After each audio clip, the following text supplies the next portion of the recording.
बहुत पुराना कड़िया नाग नाग नागुणी ये अच्छा ये जगह आम मालिक नहीं प्लट कर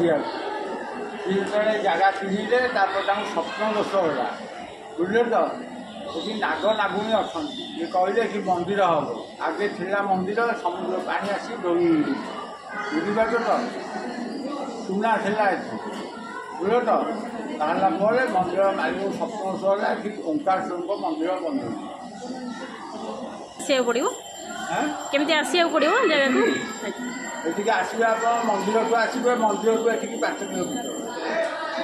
माता मठ हो दर्शन करके मंदिर को आसवे मंदिर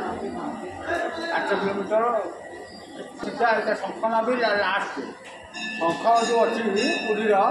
शंख उपर जगन्नाथ मंदिर यहाँ लास्ट शंखना भी तले जमुना नई यहाँ जगन्नाथ जमुना नई ये रास्ता अच्छी जमुना नई बाबा